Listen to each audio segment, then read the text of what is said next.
April 27, 711 CE, the edge of the Mediterranean Sea. A Berber general named Tariq ibn Ziyad, a former slave who had worked his way up through the ranks of the Islamic Caliphate, stood on the North African shore, staring across 14 kilometers of dark water at a kingdom he had no right to conquer. Behind him, 7,000 men, most of them Berber soldiers who'd never led an army, never sailed a fleet, never seen Europe. Ahead of him, the Visigothic Kingdom of Hispania, Christian Spain, 300 years old, millions of people, professional armies. He had 4 boats. The plan was crazy. Ferry 7,000 men across one of the most dangerous straits in the world, land on an enemy shore, and take over a kingdom before anyone realized what was happening. No backup troops, no supply lines, no way to escape. And if the legend is true, Tariq would burn those 4 boats the moment his men reached the other side. No way home, only victory or death.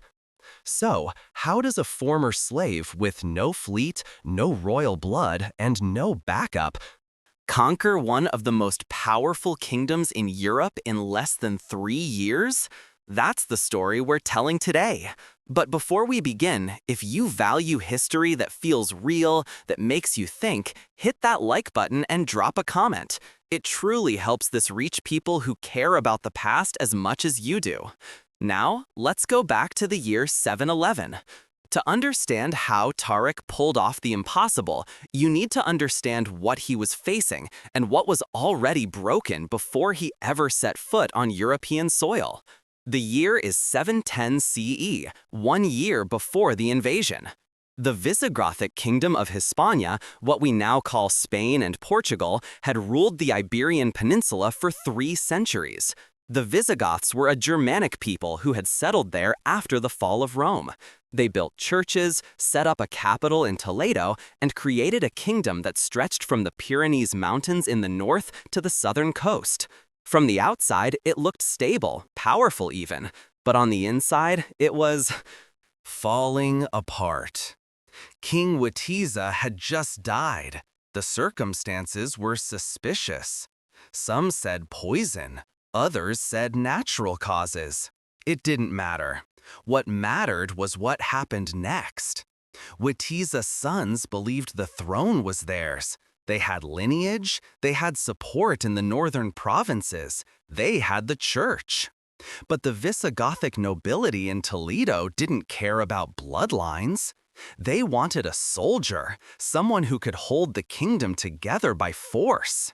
So they chose Roderic, a duke from the south, a military commander who had spent years fighting Basque rebels in the mountains.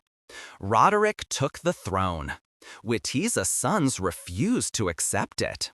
And just like that, the kingdom split in half. Garrisons that used to answer to 1 king now answered to 2. Tax money stopped flowing to Toledo. Nobles picked sides. The church split. And in the provinces, local commanders started acting like warlords, taking what they wanted, ignoring orders from the capital.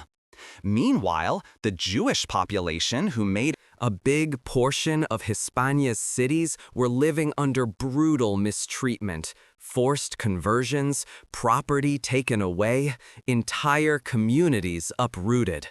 The Visigothic kings had passed laws that treated Jews as second-class subjects. And by 710, many Jewish families were quietly wondering if any change at all, might be better than this. So that was Hispania in 710, a kingdom at war with itself, led by a king half the country didn't recognize, with entire communities waiting for someone, anyone, to offer them a way out. Now, across the Strait of Gibraltar, that 14-kilometer gap of water separating Europe from Africa, another power was watching, the Umayyad Caliphate. In just 80 years, the Umayyads had built an empire that stretched from the Arabian Peninsula all the way across North Africa to the Atlantic Ocean. They had conquered the Byzantine provinces of the Levant, they had taken Egypt, they had pushed through the deserts of Libya and into the fertile lands of Ifriqiya, modern-day Tunis, Tunisia, and Algeria. And now they were standing at the edge of the Mediterranean, looking north. The governor of Ifriqiya was a man named Musa ibn Nusayr. He was nearly 60 years old, a veteran administrator and general who had spent decades expanding the caliphate's borders. He was careful, patient, and ruthlessly effective. Musa had conquered the Berber kingdoms of North Africa, not just with armies, but with strategy, offering tribes a choice: convert, join us, and share in the wealth, or resist and be destroyed. Most converted. One of those converts was Tariq, a Berber freeman who had proven himself capable, disciplined, and loyal. Musa made him governor of Tangier, a port city on the very edge of the known world. From Tangier, on clear days, you could see the mountains of Hispania across the water. Tariq saw them, and he started to wonder, what if the caliphate didn't stop at the African coast? What if they kept going? It was a dangerous thought, an ambitious thought, the kind of... That thought gets a man killed if he voices it to the wrong people. But in the winter of 710, something changed. Visitors started arriving at Tariq's fortress in Tangier. They came quietly, at night, hoods pulled low, and they brought information. Information about a kingdom tearing itself apart. One of those visitors had a name that history still argues about. Some chronicles call him Julian, Count of Ceuta, a Visigothic nobleman governing the last Christian stronghold on the African coast. Others say he was a Byzantine official left over from the old Roman administration. Some historians think he never existed at all, that he was invented later to make the story cleaner, to give the invasion a traitor to blame. But someone brought intelligence to Tariq that winter, someone who knew the inner workings of Roderic's court, someone with access. And whatever his real name was, the information he provided was devastatingly accurate. He told Tariq 3 things. First, Roderic's army was stretched thin. The new king was in the north fighting a campaign against Basque rebels who refused to pay taxes. His best troops were with him. The southern coast, the part of Hispania closest to Africa, was lightly defended. Second, Roderic's commanders didn't trust him. The men who served under Witiza, the old king, were still loyal to Witiza's sons. They wore Roderic's colors, but their swords could turn at any moment. Third, the Jewish communities in the cities would not fight for Roderic. In fact, if an invading force offered them protection, they might actively help. Tariq listened. He didn't react. He asked questions, specific ones. How many troops did Roderic have in the south? Which fortresses were fully defended? Which roads were patrolled? Where did the supply depots sit? What were the distances between the major cities? The visitor answered every question. When he left, Tariq didn't move on the information immediately. He was too smart for that. Intelligence from a defector is useful, but it's also suspect. People lie. People exaggerate. People tell you what they think you want to hear. So Tariq sent his own men. Over the next few months, small groups of Berber scouts crossed the strait in fishing boats. They posed as traders, merchants, travelers. They moved through the markets of the southern Hispanian cities, places like Malaga, Algeciras, Tarifa, and they watched. They came back with reports that matched what the visitor had said. The garrisons were small, undermanned. The soldiers looked bored, undisciplined. In some towns, there were more Jewish families than Gothic soldiers. In others, the local population didn't even seem to know there was a civil war brewing in the north. One scout reported something that stuck with Tariq. He'd watched a Visigothic tax collector get run out of a town by the locals. The man had tried to take grain for Roderic's army, and the townspeople had told him to leave or they'd burn his cart. No soldiers came to defend him. His defense. That told Tariq everything he needed to know. This wasn't a kingdom. It was a collection of provinces barely held together by the threat of force. And that threat was in the mountains, fighting Basques, not watching the coast. But Tariq couldn't invade Hispania on his own authority. He was a governor, not a king. He answered to Musa ibn Nusayr. And Musa answered to the Caliph in Damascus over 3,000 kilometers to the east. If Tariq wanted to cross that strait, he needed permission. So in the early spring of 711, he traveled south to meet his superior. Musa ibn Nusayr's headquarters were in Kairouan, a city in what is now Tunisia. It was the administrative heart of Ifriqiya, a wealthy city, a place of stone courtyards, irrigation channels, and wealth. Musa had grown rich governing this province. He had estates, slaves, a personal treasury that rivaled some kings. But wealth wasn't enough for him, not anymore. Musa had spent his entire career in the shadow of greater men. He had served caliphs, fought their wars, expanded their territories, and watched younger commanders get the glory. He was nearly 60 now. Most men his age were preparing for retirement, for a quiet death, surrounded by family. Musa wanted a legacy. When Tariq arrived, Musa received him in a private courtyard. No servants, no scribes, just the two of them. Tariq didn't waste time. He laid out the situation in Hispania, the broken kingdom, the weak garrisons, the disloyal commanders, the oppressed Jewish population. He explained the geography, the narrow strait, the closeness of the southern coast, the strategic value of controlling the peninsula. Then he made his pitch.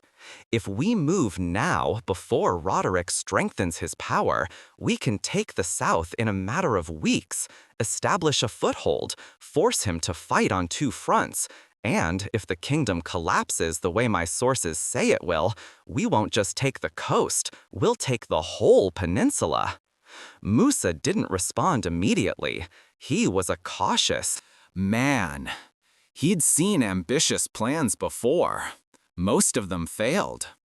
"You're talking about invading Europe," Musa said. "Not a raid, not a scouting mission, an invasion. Do you understand what that means? I do.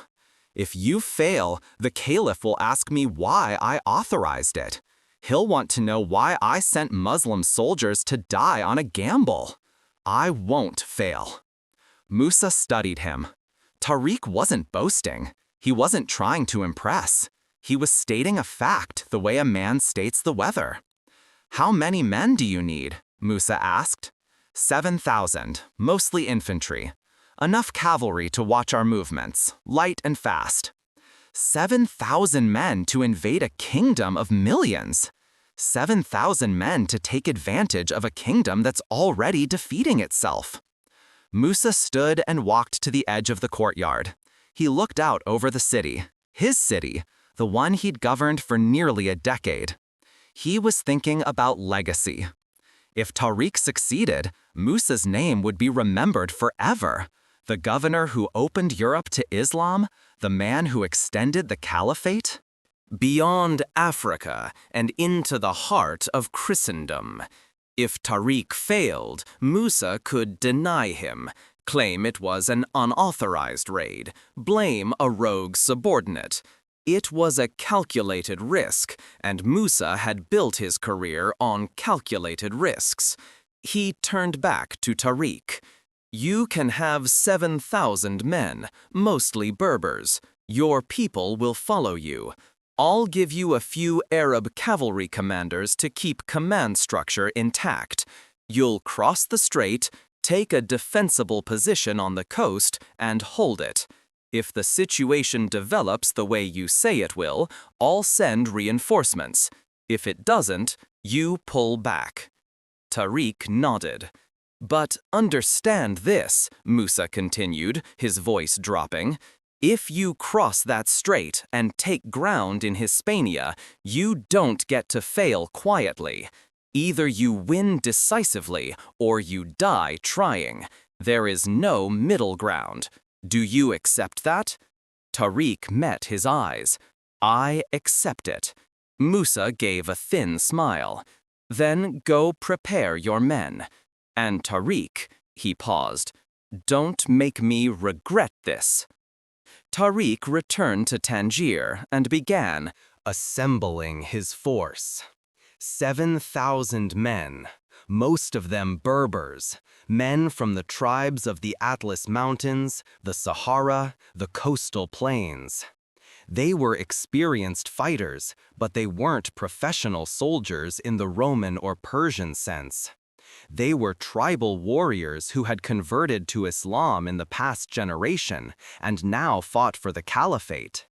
Mixed in were a few hundred Arab cavalry, men from the Arabian Peninsula, from Syria, from the eastern provinces. These were the elite, the ones who wore chainmail, rode the best horses, and commanded respect. Tariq divided his force into units, assigned commanders, and began drilling them. Not in complex formations, there wasn't time for that, but in the basics: how to move quickly, how to hold a line, how to fight as a unit instead of as individuals. He also began gathering boats. This was the hardest part. Tangier wasn't a major port, it didn't have a fleet. Tariq had to take fishing vessels, merchant ships, anything that could carry men. Fighting supplies across the strait. He managed to get 4 large transport ships, enough to move a few hundred men at a time. It would take weeks to ferry the entire army across. Weeks during which they'd be vulnerable, exposed. If the Visigoths discovered what was happening and sent even a small naval force, the entire operation would collapse. But Tariq had one advantage. No one was watching. Roderic was still in the north. The southern garrisons were undermanned and isolated, and the Visigothic navy, once a powerful force, had weakened after years of budget cuts and neglect. By late April 711, everything was ready. Tariq gathered his men on the beach outside Tangier. He didn't give a long speech. He didn't need to. These men knew what they were about to do. "We're crossing tonight," he said. "The sea is behind us. The enemy is ahead. If we take ground, we hold it. If we're pushed back, there's nowhere to run. So don't plan on running."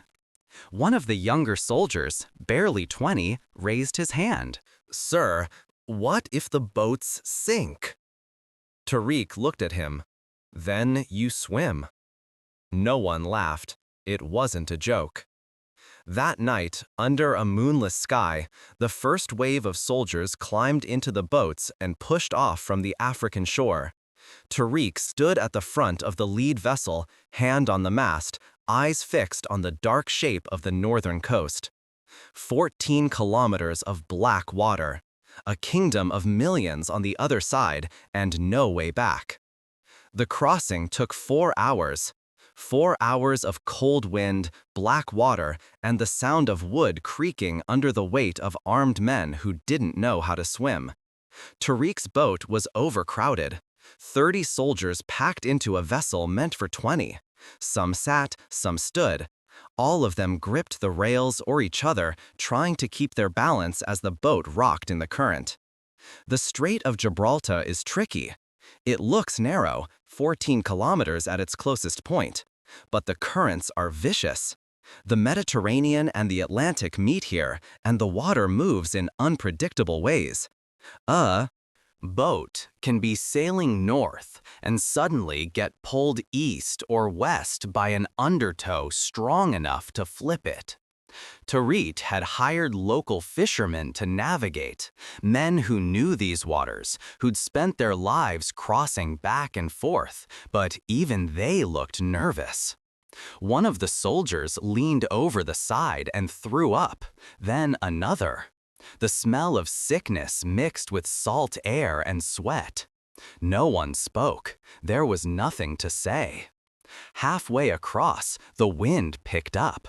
The boat tilted hard to the left.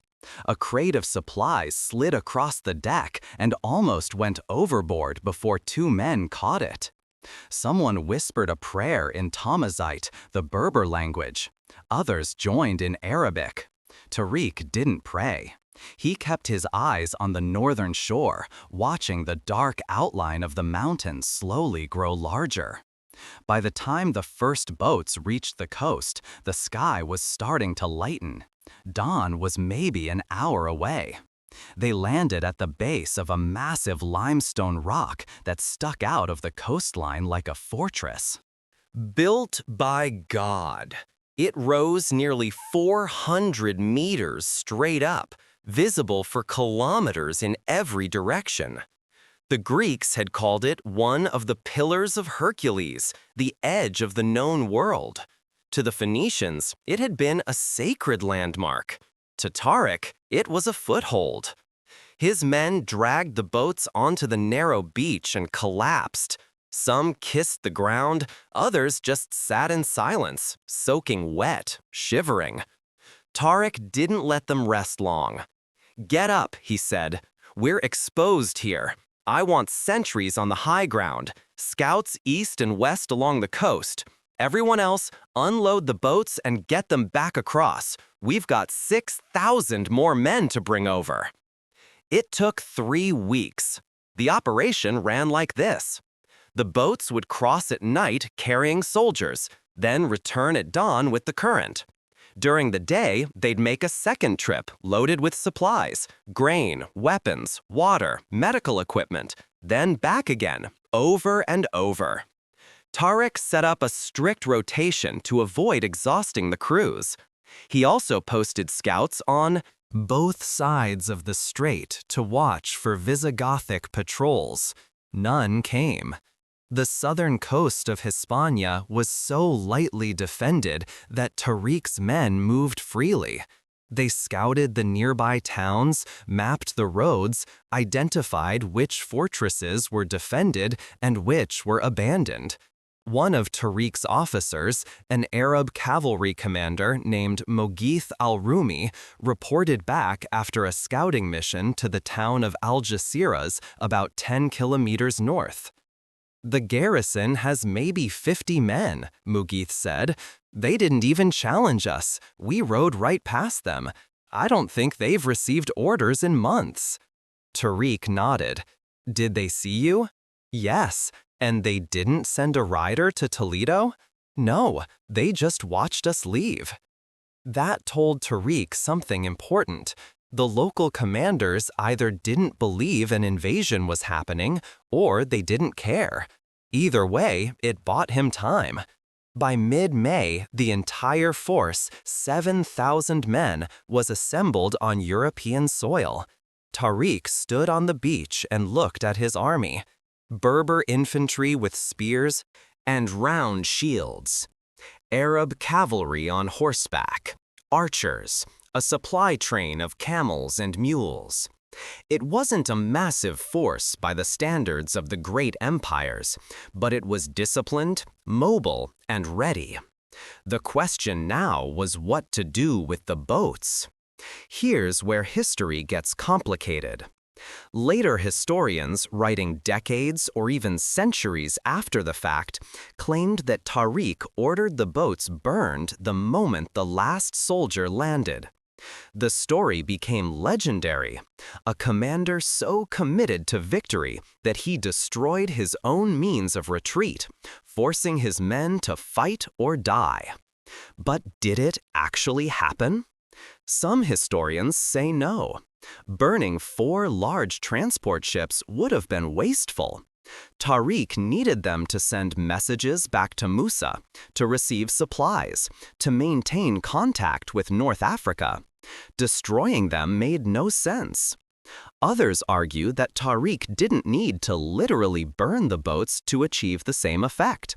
He just needed his men to believe there was no going back. What we know for certain is this. Tariq's men understood they were alone. No reinforcements were coming unless they took ground and held it. No rescue fleet was waiting offshore.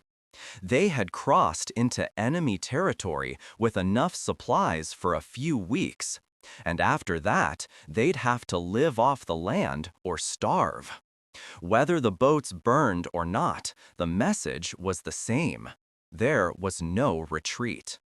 On the morning of May 20th, Tariq assembled his army at the base of the Great Rock. He climbed onto a boulder so everyone could see him. The men formed up in loose ranks, infantry in the front, cavalry behind, supply troops in the back. Tariq wasn't a natural speaker. He didn't have the poetic way with words of the Arab commanders or the fiery passion of a tribal warlord. He was a soldier, practical, direct. But his men respected him. They'd followed him this far. Now they needed to know what came next. He spoke in Arabic first, then had his words translated into Tamazight so the Berber soldiers could understand. "You're standing on European soil," Tariq said. "A continent that has never been conquered by Muslim armies. A land ruled by Christian kings who believe their God has made them unbeatable." He paused. "They're wrong." Some of the men smiled. "We didn't cross this strait to raid a few coastal towns and go home. We crossed because this kingdom is weak, broken, at war with itself, and we're going to take advantage of that." He pointed north toward the interior. "Roderic, the Visigothic king, is in the mountains right now, fighting rebels. He doesn't know we're here. His garrisons are scattered. His commanders don't trust each other. His people are taxed into starvation. And his enemies inside his own kingdom are waiting for someone to give them a reason to turn." Tariq let that sink in. "We're going to be that reason." He stepped down from the boulder and walked along the front line, looking his men in the eyes. "Here's the reality," he said. "We are 7,000.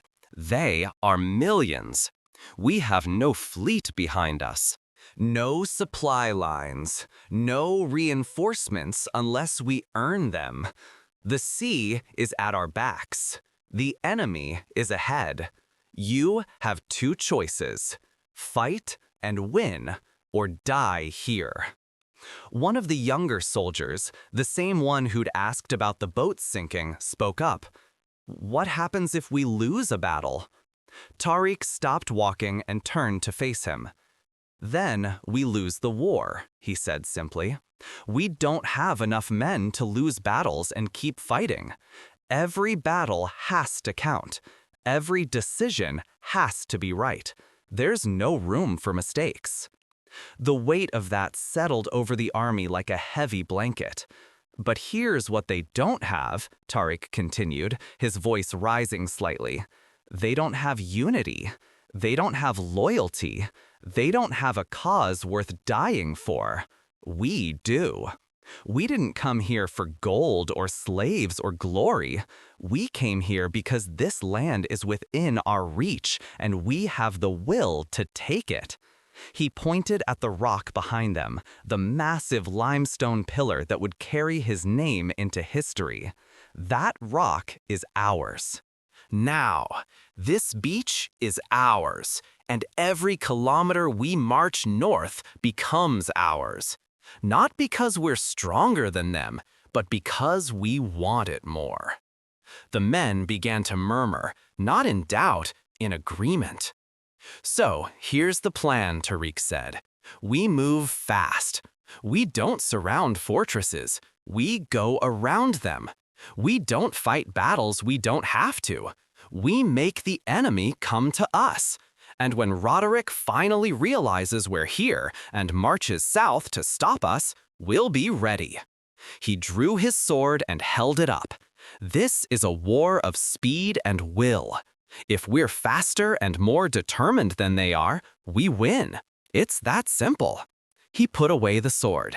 Now get your gear. We march in 1 hour. The army moved out in columns, heading northeast along the coast. Tariq placed scouts ahead of the main force, cavalry units that ranged 5 to 10 kilometers forward, watching for enemy patrols, checking roads, identifying towns. The first town they reached was called Cartea, a small fishing village with maybe 300 people. The local Visigothic administrator took one look at Tariq's army and ran away. The townspeople stayed. Most of them were farmers and fishermen who didn't care who governed them as long as the taxes didn't get worse. Tariq didn't occupy the town. He just passed through, bought supplies with silver, and kept moving on. The second town was larger, Algeciras. Visigothic soldiers stationed in a crumbling old Roman fort. Tariq sent a messenger. The message was simple. We're not here to destroy your town. Surrender the garrison. Swear not to take up arms against us, and you can keep your positions and property. Resist, and we'll burn the fort with you inside it. The garrison commander didn't even hesitate. He opened the gates. Tariq left 10 men to hold the fort and moved on. By the end of the first week, his army had advanced over 80 kilometers without fighting a single battle. The Visigoths still didn't know he was there, but that was about to change. Word reached Toledo 3 weeks after Tariq landed. A merchant traveling south from Malaga arrived at the royal court with news that didn't make sense. A foreign army, thousands of men, he said, had crossed from Africa and was moving north along the coast. They weren't raiding, they were taking over. The court officials didn't believe him. Thousands of men, one of them said. How would thousands of men cross the strait without anyone noticing? The merchant insisted. I saw them myself. Berber soldiers, cavalry. They're taking towns without a fight. The officials dismissed him, probably exaggerating, probably saw a few raiders and panicked. But the merchant wasn't exaggerating. By early June 711, Tariq's army had advanced over 150 kilometers inland, and the Visigoths were only just beginning to understand what was happening. The first real test came at Cartagena. It was a coastal fortress city, one of the largest in southern Hispania. The Romans had built it centuries earlier as a naval base, and the Visigoths had maintained it as a military stronghold. It had walls, a garrison of around 400 soldiers, a commander named Theodemir who actually knew what he was doing. Tariq didn't want to surround it. Sieges take time, and time was the one thing he didn't have.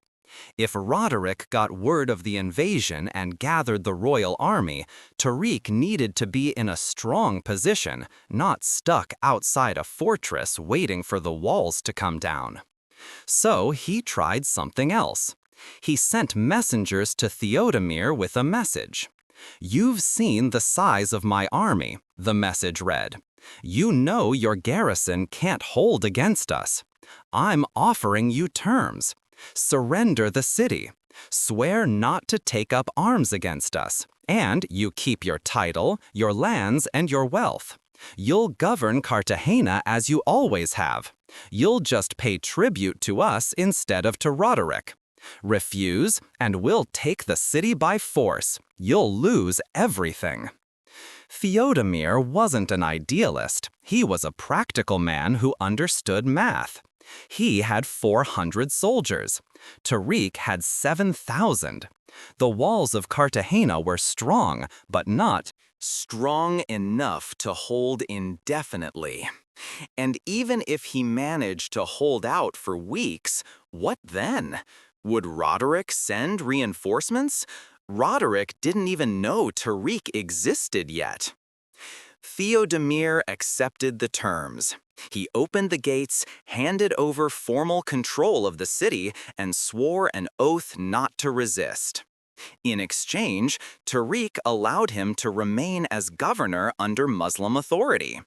Theodemir would collect taxes, maintain order, and manage justice, just as he had before. The only difference was that a portion of the money now went to Tariq instead of Toledo. It was a brilliant move. Theodemir became the first Visigothic noble to work with the invaders, and he wouldn't be the last. Once word spread that surrender didn't mean death or losing everything, other commanders started reconsidering their options. Why die defending a king who might not even survive the year? But Cartagena wasn't the only reason Tariq's advance went so smoothly. There was another factor, one that most of the later Christian chronicles tried to downplay or ignore entirely. The Jewish communities opened the gates. In nearly every major city Tariq approached, the Jewish population made the same calculation. The Visigoths had spent decades mistreating them, and the Muslims were offering protection. Under Visigothic law, Jews were second-class subjects. They couldn't hold public office. They couldn't testify against Christians in court. Their children were forcibly baptized. Their property could be taken without cause. And, periodically, whenever a king wanted to distract from his own failures, there would be a wave of anti-Jewish violence. Under Islamic law, Jews were dhimmi, protected people. As long as they paid a tax and didn't take up arms against the state, they were allowed to practice their religion, own property, and govern their own communities. It wasn't equality, but it was better than what they had. So when Tariq's army approached the city of Écija in mid-June, the Jewish community sent representatives to meet him outside the walls. "The garrison has about 200 soldiers," they told him. "Most of them don't want to fight. If you give us promises that our community will be protected, we'll make sure the gates are open when you arrive." Tariq gave them the promises. 2 days later, his army entered Écija without resistance. The Visigothic soldiers had already fled. The Jewish militia, armed with whatever weapons they could find, was waiting inside to help keep order. Tariq left 30 men to hold the city and kept moving. The same thing happened at Malaga, at Córdoba, at Elvira. Jewish communities didn't just surrender. They actively helped the invasion. They provided information. They guarded captured cities so Tariq's soldiers could keep advancing. They supplied food and water. Some later Christian writers would call this betrayal.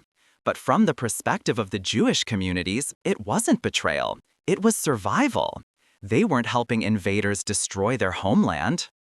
They were helping replace one ruling class with another that treated them like human beings.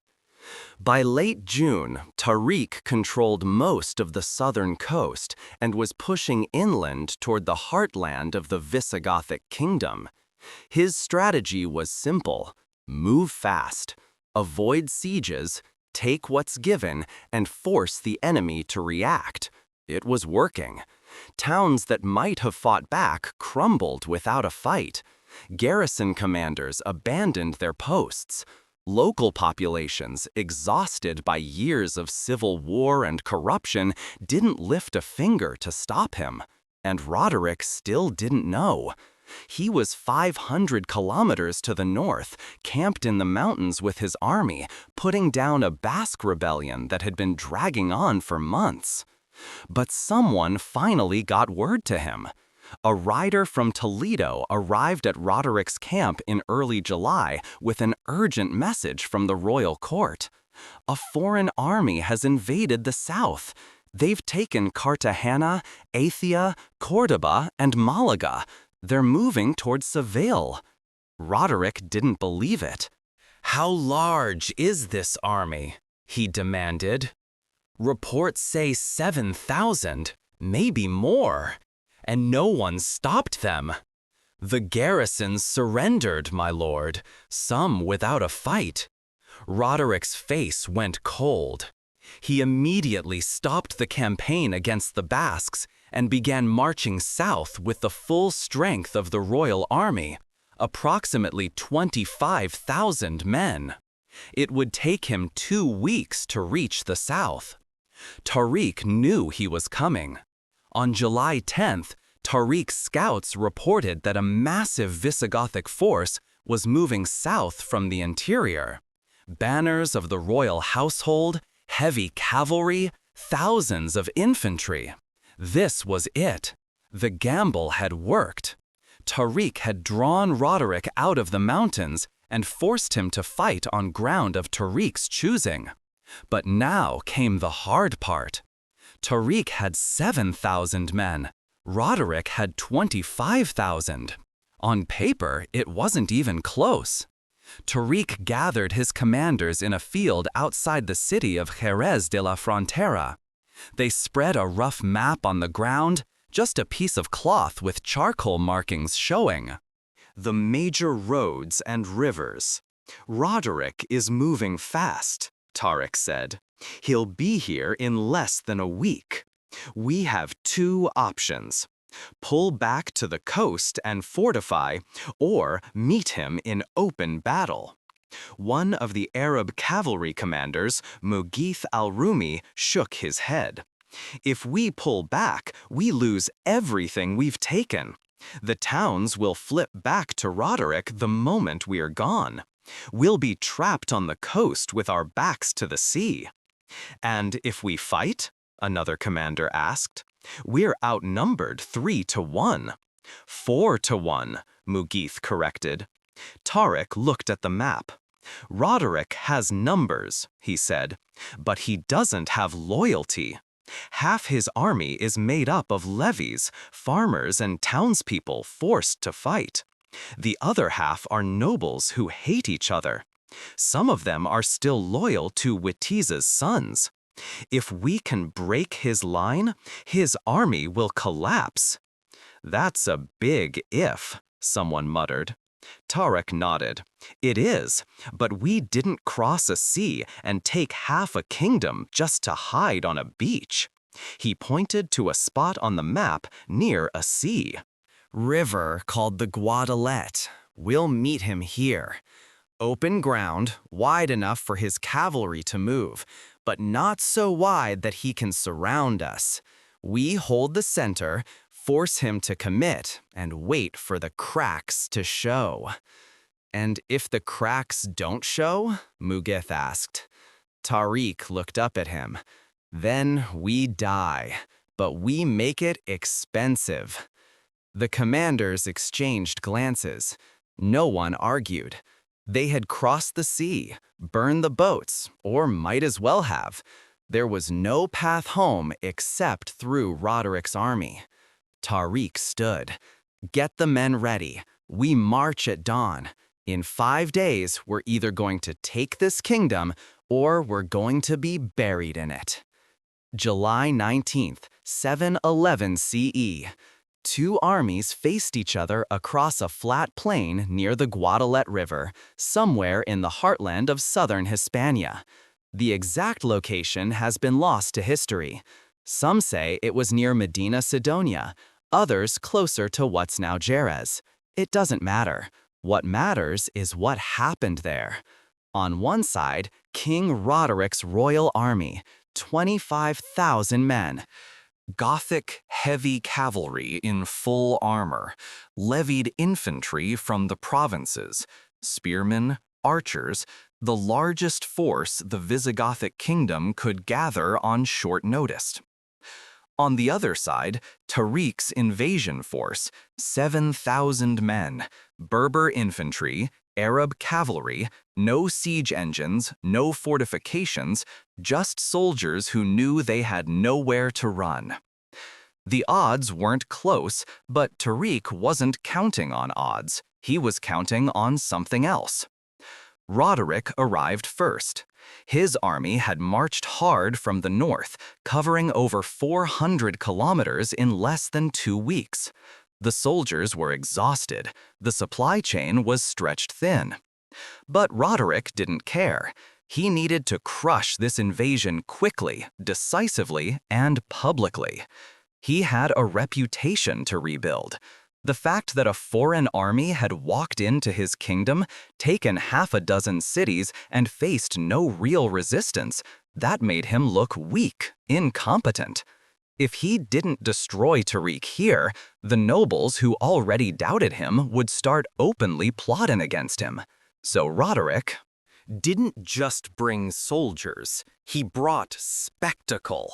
He rode onto the field in a chariot pulled by white mules, an old Roman affectation meant to invoke imperial authority. He wore robes of purple silk and a gold circlet on his head. His personal guard surrounded him in polished armor, carrying banners embroidered with the royal crest. It was theater, a message to his own army as much as to the enemy. I am your king. I am untouchable. Tariq saw the chariot from across the plain and almost laughed. He's making himself a target, Mughithul Rumi muttered beside him. Let him, Tariq said. Confidence makes men careless.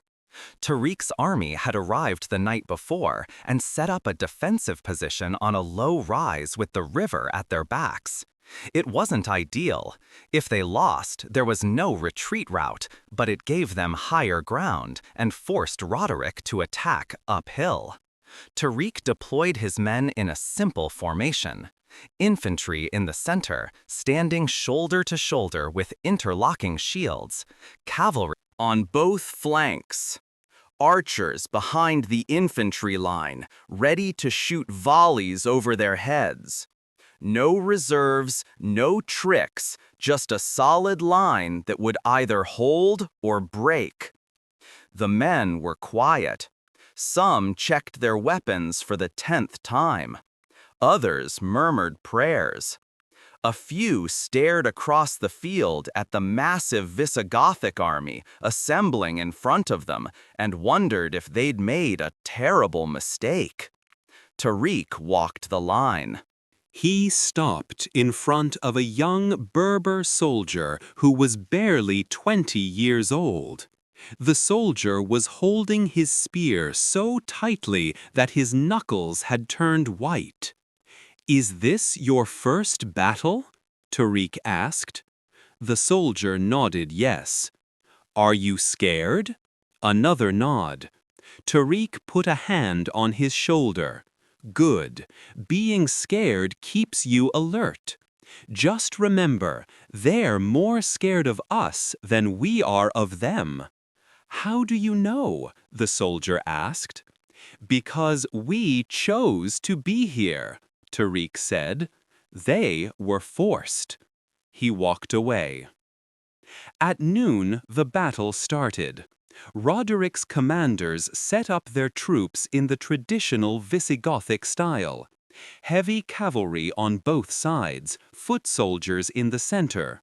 The king himself stood on a hill behind the army where he could see the entire battlefield. The plan was simple. The cavalry would charge at Tariq's sides, break through, and surround the center. The foot soldiers would hold Tariq's line in place. Once the sides collapsed, the battle would be over. It should have worked. 1230. Roderic's right-wing cavalry began their charge. 300 Gothic horsemen, armored nobles on huge war horses, thundered across the field in a wedge shape. The ground shook. Dust rose in clouds. It was a sight meant to scare the foot soldiers before the impact even came. Tariq's left side got ready. The Berber foot soldiers planted the bottoms of their spears in the ground and pointed the tips forward, creating a bristling wall of iron points. Archers behind them shot a wave of arrows. Hundreds of arrows flew into the sky and fell into the charging cavalry. Horses screamed, some went down, but the charge didn't stop. The Gothic cavalry hit Tariq's line like a hammer. The sound was deafening. Metal hitting metal, men shouting, horses shrieking. The front row of Berber foot soldiers was crushed under the weight of the charge. Soldiers were trampled, speared, thrown backward. For a moment, the line bent. Roderic, watching from his hill, smiled. But Tariq had expected this. He'd kept his Arab cavalry in reserve, hidden just behind the hill, out of sight from the Visigothic commanders. As the Gothic charge lost speed and got stuck in the fight with the foot soldiers, Tariq gave the signal. His cavalry swept around the side and hit the Goths from the side. What had been an organized charge turned into chaos. The Gothic horsemen were now fighting on two fronts. Foot soldiers in front, cavalry on their side. They couldn't move around, couldn't regroup. Within minutes, the charge collapsed. The survivors pulled back, bloodied and disorganized. Tariq's left side held. On the other side of the field, the same thing was happening. Roderic's left-wing cavalry charged Tariq's right side and ran into the same trap. Hidden cavalry, flanking move, chaos. But this is where things started to go wrong for Roderic. Because the commanders on his left wing, the ones leading the charge, weren't loyal to him. They were loyal to Witiza's sons. These were men who had sworn promises to Roderic when he took the throne, but only because they had no other choice. They hated him. They wanted him gone, and they'd been waiting for an opportunity. This was it. As the fighting got worse on the left side, the commanders suddenly pulled back. Some sources say they retreated.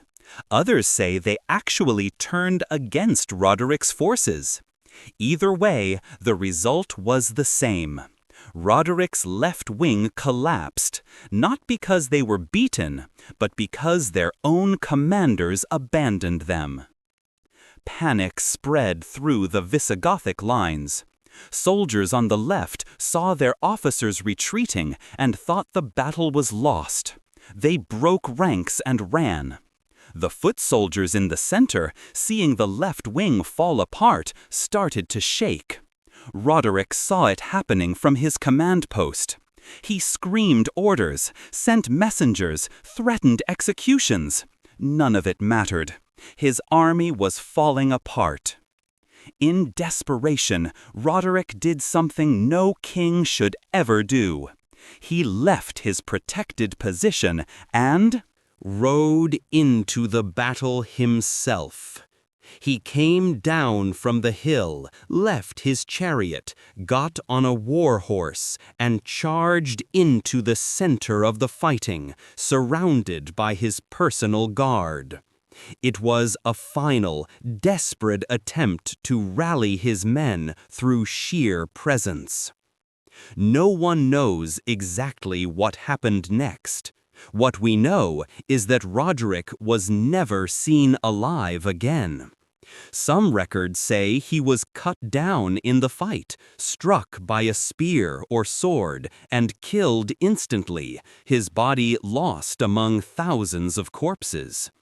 Others claim he tried to escape, made it to the Guadalete River, and drowned trying to cross in full armor. A few say he escaped and lived out his days in hiding, but there's no proof of that. The only thing found the next morning was his horse, without a rider, blood-stained, wandering the battlefield with an empty saddle. By nightfall, the Visigothic army had stopped existing. The retreat turned into a rout. Soldiers threw down their weapons and ran. Officers abandoned their men. Entire units fell apart. Tariq's cavalry chased them for kilometers, cutting down anyone who couldn't keep running. The field was a slaughterhouse. Later, writers, both Muslim and Christian, described the dead as uncountable. Rivers of blood, one account said. So many bodies you couldn't see the ground. Modern estimates put Visigothic casualties somewhere between 10,000 and 15,000 men. Tariq's losses were big too, maybe 2,000, but manageable. He had gambled everything on this single day, and he had won. That night, Tariq stood alone on the battlefield.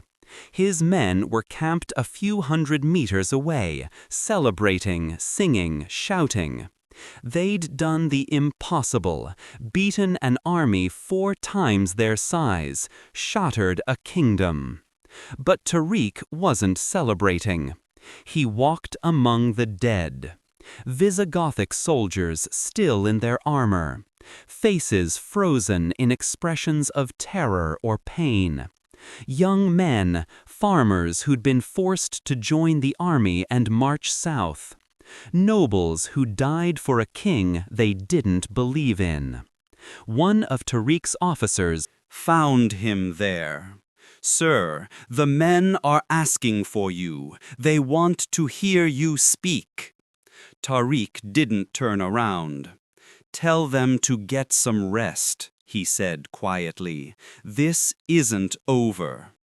"Sir, Roderic is dead, but his kingdom isn't. There are still cities, still armies, still nobles who will try to hold what's left." He finally looked at the officer. "We won a battle, not a war. Tell the men we march at dawn." News of Guadalete spread like wildfire. Within days, every city in southern Hispania knew King Roderic was dead. His army was destroyed. The Visigothic royal line was broken. And the man who did it was marching north. After Guadalete, there was no one left to stop him. That's the thing about kingdoms built on centralized power. Once you cut off the head, the body doesn't know what to do. Roderic was dead, his royal army was scattered, and every Visigothic commander from the Pyrenees to the southern coast had to make the same decision. Do I fight for a kingdom that no longer has a king, or do I save myself? Most chose survival. The first major city to fall was Córdoba. It sat on the Guadalquivir River, one of the wealthiest cities in Hispania, a center of trade and administration. Roman walls, a garrison of around 700 soldiers, a governor who still believed the kingdom could be saved. Tariq arrived outside the walls in late July with his entire army. He didn't bother with a long siege. He had momentum now, and momentum dies if you stop moving. So he brought up his few siege engines, basic battering rams and ladders, and launched an immediate attack.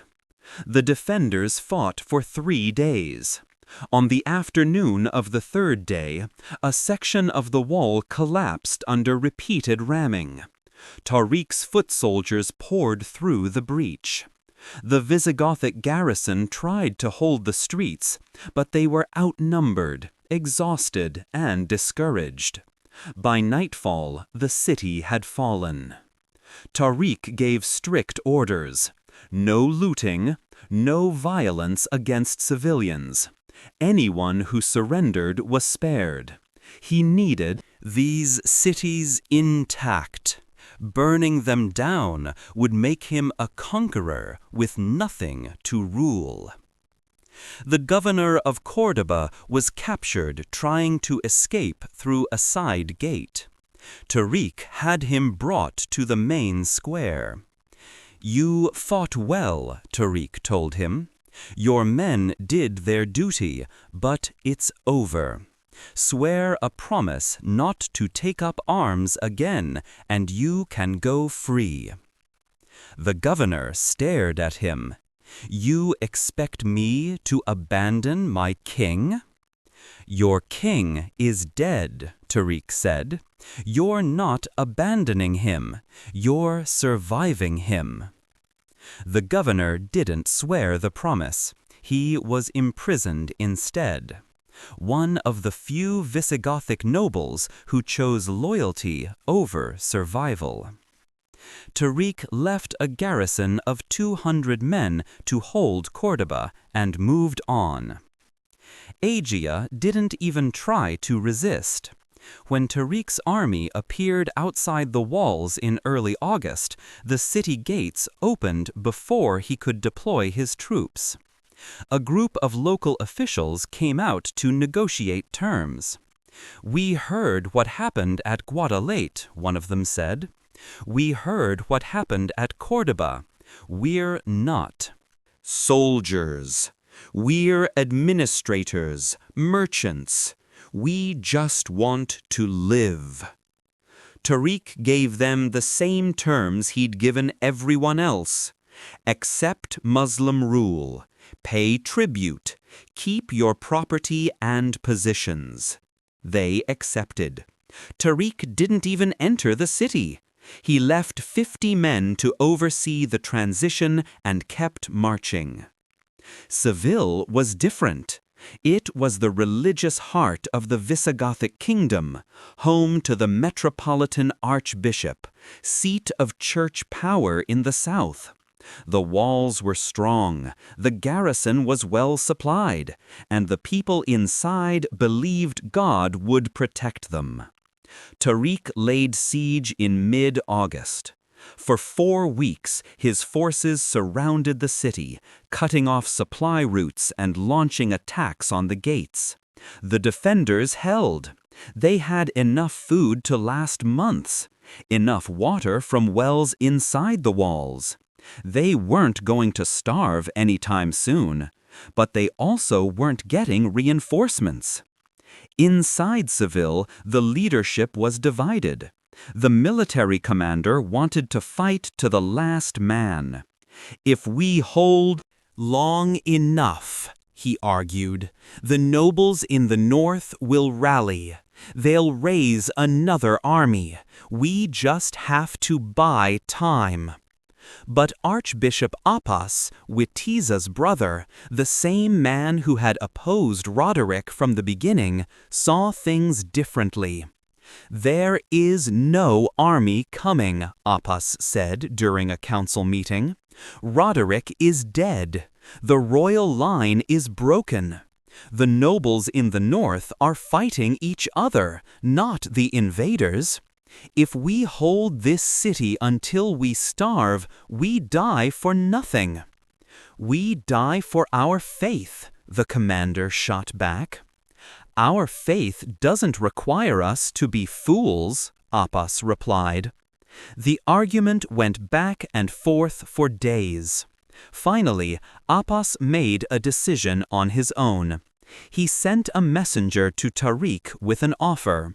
The church would negotiate the city's surrender in exchange for guarantees. Tariq agreed to meet. The negotiation took place in a tent outside the city walls. Appas arrived with 2 other bishops and a scribe. Tariq brought Mughith al-Rumi and one of his Arab cavalry commanders. Appas didn't waste time. "What do you want from this city?" "Submission," Tariq said. "Tribute, peace." "And what do we get in return?" "Your lives, your churches, your property.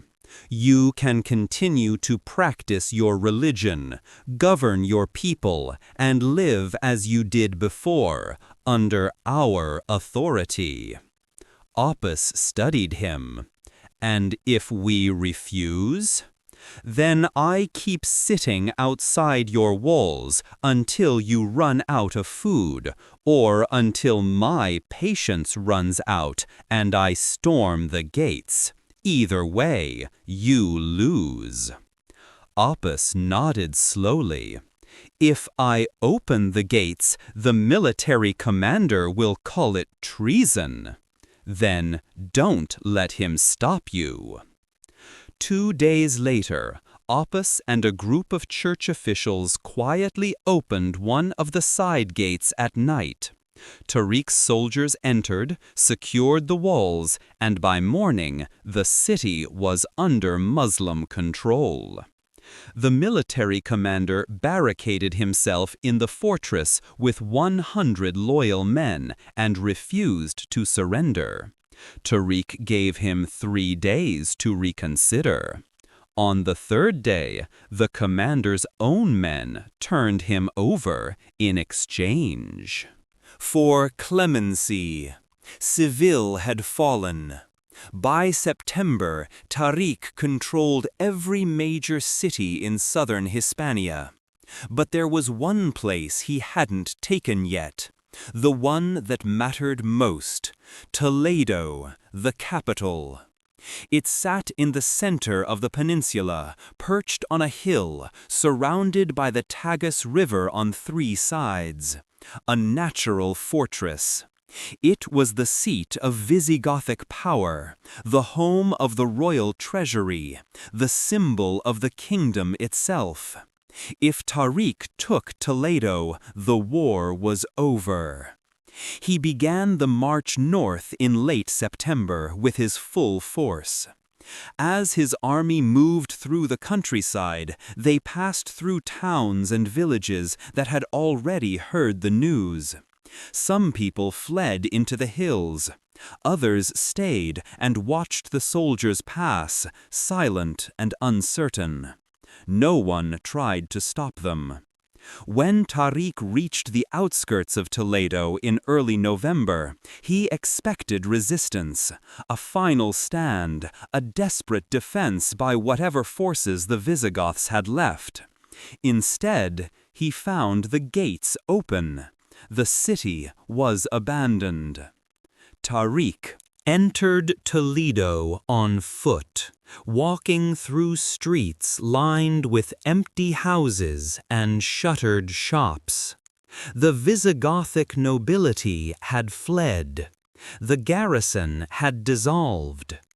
Even the common people had mostly left, taking whatever they could carry and heading north into the mountains where Muslim armies couldn't easily follow. The royal palace stood at the center of the city, a huge complex of stone halls, courtyards, and administrative buildings. Tariq walked through it slowly, his boots echoing on marble floors. In the throne room, he found the king's seat, carved from dark wood, decorated with gold and ivory, draped with purple silk, empty. In the treasury, he found the kingdom's wealth, chests of gold coins, silver plates, jewels, ceremonial weapons, and in a locked chamber beneath the palace, his men found something else, the Table of Solomon. It was massive, over 3 meters long, made of solid gold, and covered with emeralds, rubies, and pearls. According to legend, it had been stolen from the Temple of Ozan. Jerusalem by the Romans in 70 CE. The Visigoths had taken it when they sacked Rome in 410. Now it belonged to Tariq. Whether it was truly the biblical artifact or just an elaborate Visigothic fake didn't matter. What mattered was the symbolism. Tariq stood over the table, staring at it. 3 empires had possessed this object: Rome, the Visigoths, and now the Umayyad Caliphate. One of his officers approached. "Sir, what do we do with it?" Tariq didn't answer immediately. Finally, he said, "We send it to Damascus. Let the Caliph see what we've taken." By the end of 711, less than 8 months after Tariq had landed on the southern coast, the Visigothic Kingdom of Hispania had effectively stopped existing. Roderic was dead. Toledo was occupied. The royal court had scattered. The army was destroyed. What remained were isolated pockets of resistance in the mountains of the north: Asturias, Galicia, the Basque territories. Visigothic nobles who refused to surrender retreated into these regions. Where the terrain made it nearly impossible for Tariq's cavalry to operate, they weren't a threat. Not yet, but they also weren't gone. In the mountains, a Visigothic nobleman named Pelagius was quietly gathering the remnants of the old kingdom. He didn't have an army, he didn't have resources, but he had a cause. And 30 years later, that cause would become the Reconquista, a struggle that would last 8 centuries. But in late 711, none of that mattered. Tariq had done the impossible. He had crossed a sea with 7,000 men and conquered a kingdom of millions in less than a year. He controlled Hispania from the southern coast to the capital. He had wealth, territory, and a victory so complete that it didn't seem real. And that's when everything started to go wrong. Winter 711, Kairouan, North Africa. Musa ibn Nusayr sat in his palace reading report after report from Hispania, and with each one his grip on the parchment tightened. Tariq had taken Córdoba, Seville, Toledo. The Visigothic king was dead. The kingdom had collapsed. The invasion Musa had authorized as a reconnaissance mission had turned into a full conquest, and Tariq hadn't asked permission for any of it. Worse, he'd sent reports directly to Caliph al-Walid in Damascus, bypassing Musa entirely. That was the part that stung. Tariq had made Musa look like a subordinate in his own operation. In the eyes of Damascus, Tariq was the hero. Musa was just the governor who'd given him a few boats. One of Musa's advisors entered the room. "Sir, another messenger from Hispania. Tariq reports he's taken the royal treasury. He's requesting additional administrators to help govern the—" "I don't care what he's requesting," Musa interrupted. The advisor hesitated. "Sir?" Musa stood and walked to the window overlooking the city. He was 60 years old.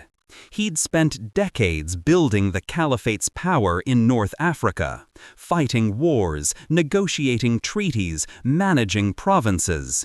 And now a Berber freedman, a man Musa himself had— "Prepare an army," Musa said quietly. "Sir?" 18,000 men, mostly Arab troops. We're crossing the strait." The advisor blinked. "You're joining the campaign?"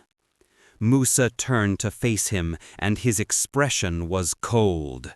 "I'm taking command of it." Spring 712. Tariq was in Toledo when the news arrived. One of his scouts rode into the city at full speed, got off his horse, and went straight to Tariq's headquarters in the royal palace. "Sir, Musa ibn Nusayr has crossed the strait. He's in Hispania with 18,000 men." Tariq looked up from the map he'd been studying. "When?" 3 weeks ago. He landed at Algeciras and has been moving north. He's taking cities we bypassed: Medina Sidonia, Carmona, Merida. He's about 200 kilometers south of here." Tariq didn't react. He just nodded slowly. One of his officers, Mughith al-Rumi, was standing nearby. "Is he coming to reinforce us?" "No," Tariq said quietly. "He's coming to replace me." Musa's march north was deliberate. He didn't follow Tariq's route. He didn't take the cities Tariq had already secured. Instead, he carved his own path, besieging and capturing fortresses that Tariq had bypassed in his rapid advance. It was a statement. "I'm not following you. I'm correcting your mistakes." Merida held out for weeks. Musa personally oversaw the siege, bringing in engineers and siege equipment. When the city finally fell, he made sure the reports to Damascus emphasized his role, not Tariq's. By the time Musa reached Toledo in June 712, he had conquered a dozen cities and secured his own base of power. Tariq met him outside the city gates with an honor guard. It was the first time the two men had seen each other since Tariq crossed the strait. Musa got off his horse and walked toward Tariq. His face was unreadable. Tariq bowed slightly, a gesture of respect to a superior officer. Musa didn't return it. Instead, he pulled a riding whip from his belt and struck Tariq across the face. The honor guard froze. No one moved. Tariq staggered back, blood trickling from a cut above his eye. He didn't raise a hand to defend himself, didn't speak. Musa stepped closer, his voice low and angry.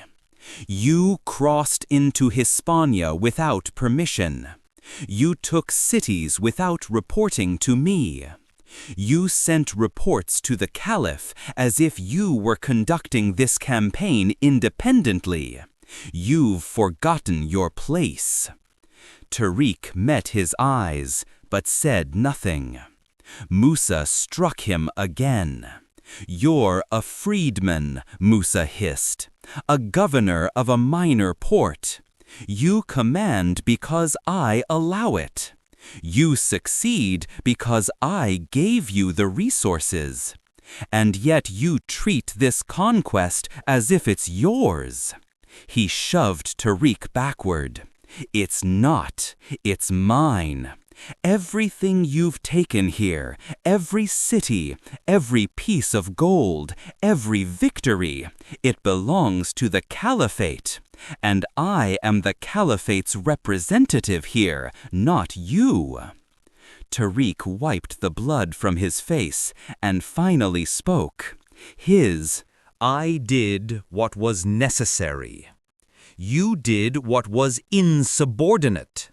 If I had waited for your permission to take Toledo, Roderic's successors would have fortified the north, and we'd be fighting a siege war for the next decade.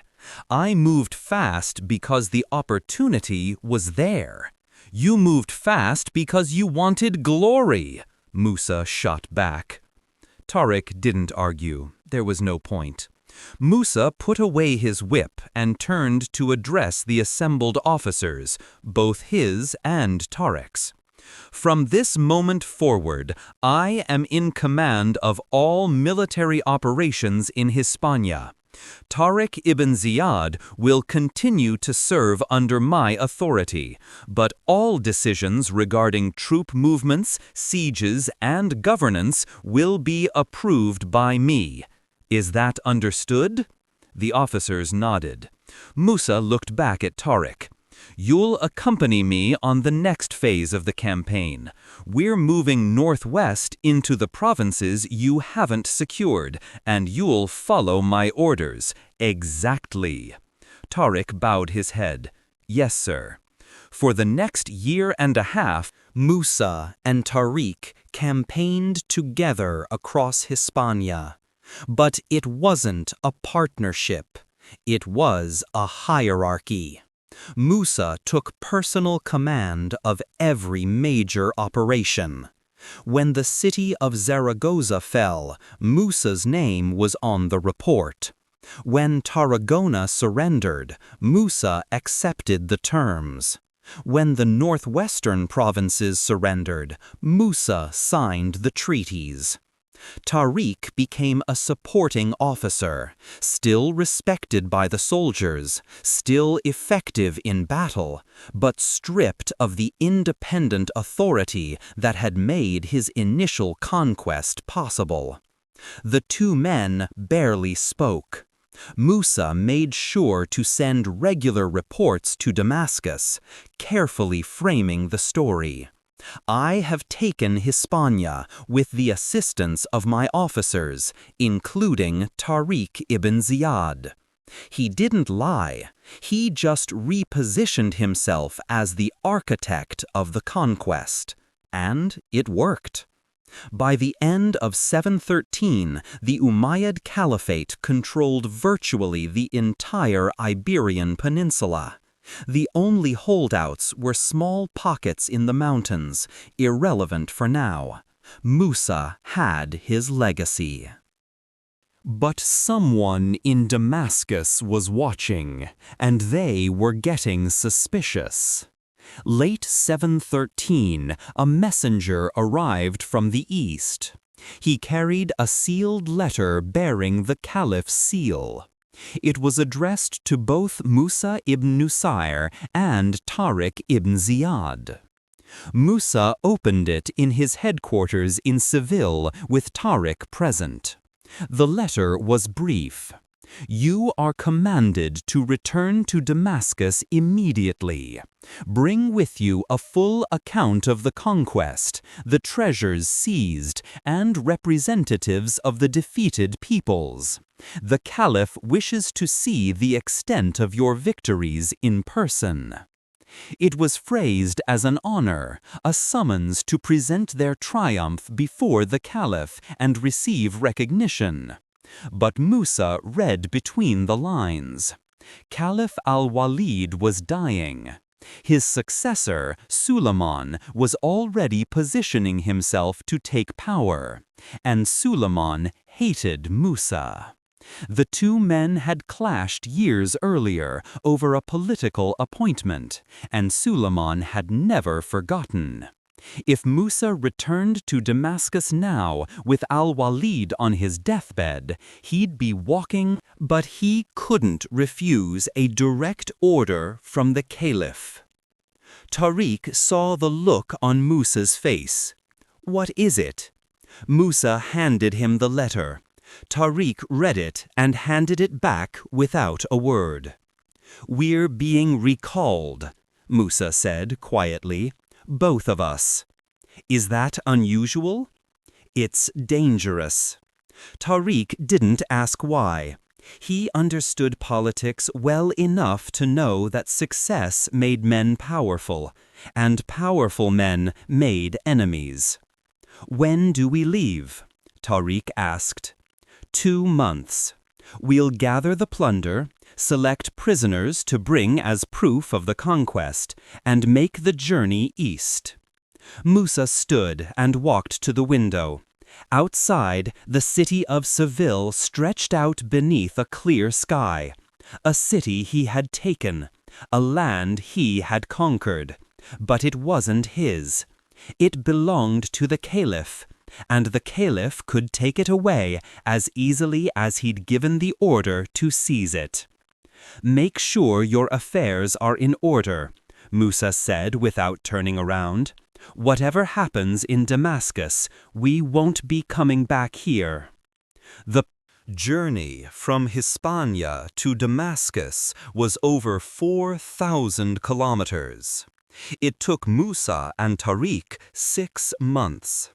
They traveled with a caravan that stretched for nearly a kilometer. Hundreds of camels and mules loaded with the wealth of the Visigothic Kingdom. Chests filled with gold coins, silver plates, and ceremonial armor. Jeweled crosses from churches. Bolts of silk. Crates of manuscripts from Toledo's libraries. And the Table of Solomon, wrapped in cloth, carried on a reinforced cart pulled by 8 oxen. Behind the treasure came the captives, Visigothic nobles in chains, the sons of defeated commanders, clergy who had refused to swear allegiance. They walked in columns, guarded by soldiers, their fine clothes now torn and filthy. It was a triumphal procession, a public demonstration of the caliphate's power. But for Musa and Tariq, it felt more like a funeral march. They traveled through North Africa first, Kairouan, Tripoli, Alexandria. And at every major city, local governors came out to greet them. Crowds gathered to see the conquerors of Hispania. Poets recited verses in their honor. Children threw flowers. Musa accepted the praise with a tight smile. He gave speeches, attended banquets, played the role of the victorious general. But privately, he was terrified. Every few weeks, a new messenger would arrive from Damascus with updates. Caliph al-Walid's health was declining. He could barely leave his bed. His brother Suleiman was already acting as regent, making decisions, issuing orders. And Suleiman had made his position clear. When he became caliph, he was going to purge al-Walid's loyalists. Musa was at the top of that list. One night, camped in the desert outside Alexandria, Musa summoned Tariq to his tent. It was late. Most of the camp was asleep. A single oil lamp burned on the table between them. Musa poured 2 cups of water and slid one across to Tariq. "Do you know why Suleiman hates me?" Musa asked. Tariq shook his head. Years ago, when al-Walid was consolidating power, I supported him over Suleiman, publicly. I called Suleiman unfit to govern. I said he lacked his brother's vision. Musa gave a bitter laugh. I was right, but that doesn't matter. What matters is that he remembers. Tariq sipped his water and said nothing. When we reach Damascus, Musa continued, al-Walid will probably be dead. Suleiman will be caliph, and he'll destroy me. Why are we going then? Tariq asked. Because if we don't, he'll declare us traitors and send an army to drag us back. At least this way I can present the conquest in person, show the treasures, make the case that I've served the caliphate faithfully. Maybe it'll be enough to save my life. He looked at Tariq. But you should know, whatever happens to me in Damascus, it'll happen to you too. You're my subordinate, my ally. If Suleiman wants to punish me, he'll punish everyone associated with me. Tariq met his eyes. Then we're both walking into a trap. Yes. And there's no way out. No. Tariq set down his cup. Then we walk into it with our heads up. Musa stared at him for a long moment. Then he nodded. You're a better man than I gave you credit for. You didn't give me any credit, Tariq said flatly. Musa almost smiled. No, I didn't. They reached Damascus in early 715. The city was massive, one of the great capitals of the Islamic world. White stone buildings, markets filled with merchants from India, Persia, Africa. The Grand Mosque, still under construction, rising like a monument to the caliphate's ambition. Musa and Tariq were received outside the city gates by an official delegation. No cheering crowds, no flowers, just bureaucrats with tight faces and soldiers who watched them like prisoners. The caliph is gravely ill, one of the officials said. You will wait until he is well enough to receive you. They waited for 3 weeks. During that time, they were housed in a compound on the edge of the city, comfortable but guarded. They weren't prisoners, technically, but they weren't free to leave either. Musa spent the days pacing, writing letters, trying to reach allies in the court who might speak on his behalf. Most of them didn't respond. Tariq spent the time in silence. He didn't write letters, didn't make appeals. He just waited. On the 23rd day, a messenger arrived. Caliph al-Walid will see you now. The throne room was vast and cold. Caliph al-Walid sat on a raised platform at the far end, surrounded by advisors and guards. He looked like a man barely clinging to life, pale, thin, his hands trembling as they gripped the armrests of his throne. Musa and Tariq entered and knelt. "Rise," al-Walid said, his voice weak. They stood. The Caliph looked at them for a long moment, as if trying to remember who they were. "You have taken Hispania," he said finally. "Yes, my Caliph," Musa replied. "Show me." Servants brought in the treasures. Chests of gold opened and displayed. Jeweled artifacts laid out on silk cloths. Visigothic nobles were paraded before the throne in chains. And finally, the Table of Solomon was unveiled. Even in the dim light of the throne room, it gleamed, gold and emeralds and rubies. A relic of ancient empires now in the hands of the Caliphate. Al-Walid leaned forward slightly, his eyes widening. "Is it real?" he whispered. "We believe so, my Caliph," Musa said. Al-Walid stared at it for a long time. Then he slumped back in his throne, exhausted. "You have done well," he said quietly. "The Caliphate is in your debt." Musa bowed deeply. "Thank you, my Caliph."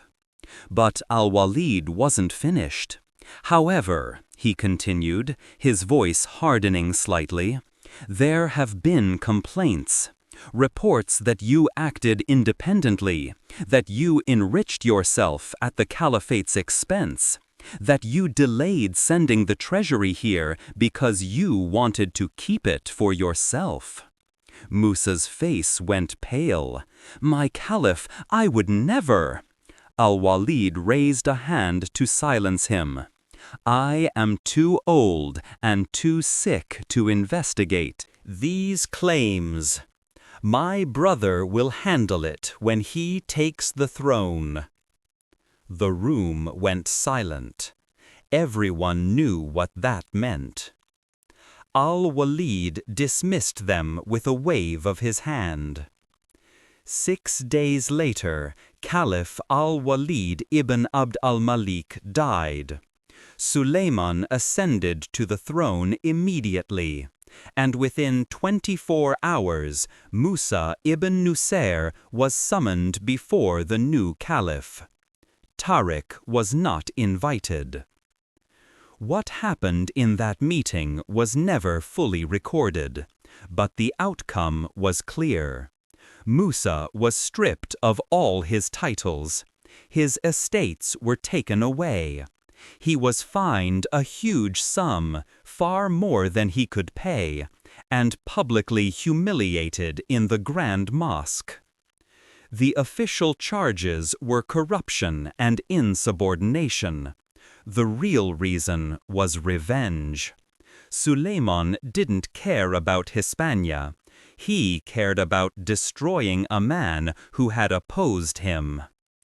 Musa was ordered to repay the missing treasury, gold that had never gone missing, but that Sulayman claimed had been stolen.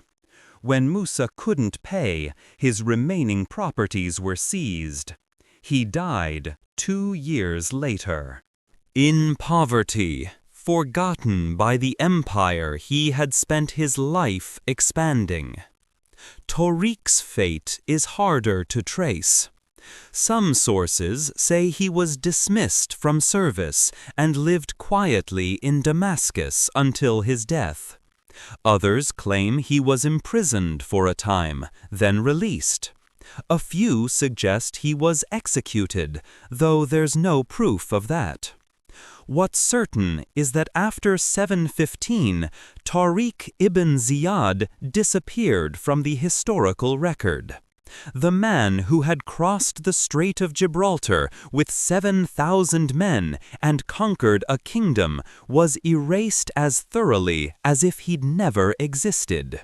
No tomb, no monument, no official recognition. Just a mountain that still bears his name. Think about that for a moment. Tariq and Musa did the impossible. They expanded the caliphate into Europe. They defeated a kingdom that had stood for 300 years. They brought unimaginable wealth into the treasury. And their reward was humiliation, poverty, and obscurity. Because in the politics of empires, it doesn't matter what you accomplish. It matters who you roll. Know who owes you favors, who has the power to protect you when the winds shift. Tariq and Musa had neither. They were conquerors without patrons, heroes without political capital, and so they were discarded. So Tariq disappeared. Musa died in disgrace. The men who conquered Hispania were erased by the very empire they had expanded. But the conquest itself? That didn't disappear. Within a generation, the Iberian Peninsula transformed into something the Visigoths could never have imagined. The Muslims called it Al-Andalus, and for the next 781 years, it became one of the most advanced civilizations in the medieval world. By the year 800, less than a century after Tariq's landing, Córdoba had grown into the largest city in Western Europe, population over 500,000. Compare that to Paris, which had maybe 25,000. Córdoba had paved streets, public libraries, over 70 of them, a water supply system using Roman aqueducts that most European cities wouldn't match for another 600 years. At night, the main streets were lit with oil lamps. You could walk through the city after dark and actually see where you were going. Meanwhile, most of Christian Europe was still living in wooden huts, dumping waste in the streets, and dying from diseases that Muslim doctors in Al-Andalus had already learned to treat. The Great Mosque of Córdoba, built starting in 784, had 856 columns and could hold 40,000 worshippers. It's still standing, still one of the most stunning pieces of architecture in Europe. But Al-Andalus wasn't just about buildings. Jewish communities, brutally persecuted under the Visigoths, experienced what historians call their Golden Age. Jewish philosophers, poets, scientists, and doctors thrived under Muslim rule in ways that were impossible anywhere else in Europe. Maimonides, one of the most influential Jewish thinkers in history, was born in Córdoba in 1135. His work shaped Jewish, Christian, and Islamic philosophy for centuries. Christians lived there too. They were called Mozarabs, Christians who adopted Arabic customs and language while keeping their faith. They had their own courts, their own churches, their own legal system. Was it perfect? No. There were taxes on non-Muslims. There were restrictions. There were occasional persecutions, especially in later centuries as the political situation became more unstable. But for a medieval society, it was extraordinary. Muslim, Jewish, and Christian scholars worked in the same universities, translated the same Greek texts, debated philosophy in the same courtyards. They preserved Aristotle, Plato, and Galen, works that had been lost in Christian Europe. Those translations later fueled the Renaissance. Algebra, the concept of zero, surgical tools, advanced astronomy, all of it came through Al-Andalus into Europe. When European kings were still signing documents with an X because they couldn't write, the Caliph of Córdoba had a library with over 400,000 books. That's what Tariq's conquest made possible. But Christian kingdoms in the north never forgot. They saw Al-Andalus as stolen land, occupied territory that had to be taken back. In 722, just 11 years after Tariq landed, a Visigothic nobleman named Pelagius led a small revolt in the mountains of Asturias. His forces won a minor battle at a place called Covadonga. Barely 300 men, strategically meaningless, but it became a symbol. The Reconquista had begun. For the next 771 years, the Christian kingdoms pushed south, slowly, brutally. They took Toledo in 1085, Zaragoza in 1118, Córdoba in 1236, Seville in 1248.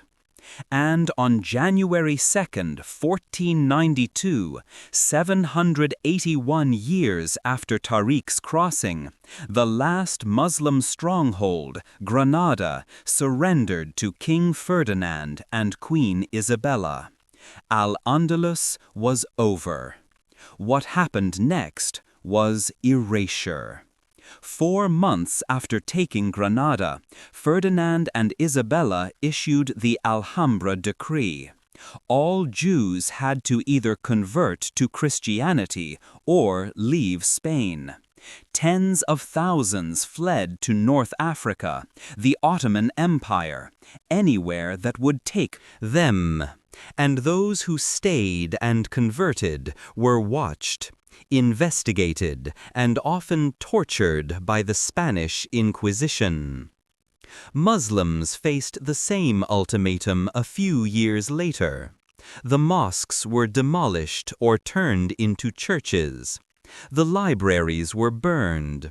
Speaking Arabic became illegal.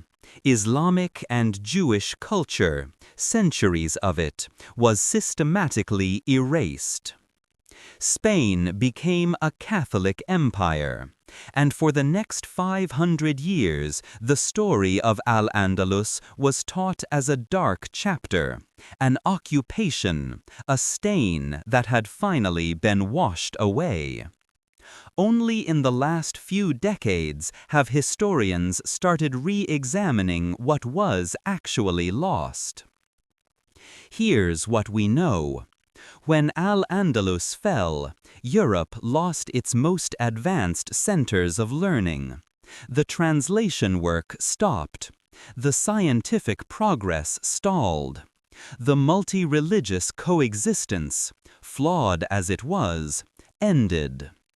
Spain expelled or killed some of its most educated, skilled, and economically productive people. The economy collapsed. The intellectual culture withered, and the relationship between Christianity and Islam, which had been complicated but functional in Al-Andalus, hardened into centuries of hostility that we're still dealing with today. You can see the legacy in modern Spain, in the Arabic origin words that make up 8% of the Spanish language, in the architecture of Andalusia, in the Alhambra Palace in Granada, one of the most visited sites in Europe, a monument to a civilization that Spain spent centuries trying to forget. And you can see it in the debates over religion, immigration, and identity that still shape Europe. All of it connects back to 7/11. Tariq ibn Ziyad crossed a narrow strait with 7,000 men and no way home. He shattered a kingdom in less than a year. He triggered a cultural transformation that lasted 8 centuries. He set in motion conflicts that still haven't fully resolved. And he got nothing for it. No tomb, no recognition, just a name on a rock. But that rock is still there, Gibraltar, Jabal Tariq, standing at the edge of 2 continents, marking the place where a freedman made a gamble that changed the world. History didn't remember Tariq the way he deserved, but it couldn't erase what he did. If this story gave you a new way of seeing the past, if it made history feel like something that actually happened to real people making real choices, then share it. Leave a comment. Tell me what part of this story stuck with you. And subscribe, because we're going to keep digging into the moments that shaped the world. The ones that don't make it into the textbooks. The ones that got buried. The ones that matter. Thanks for listening. See you in the next one.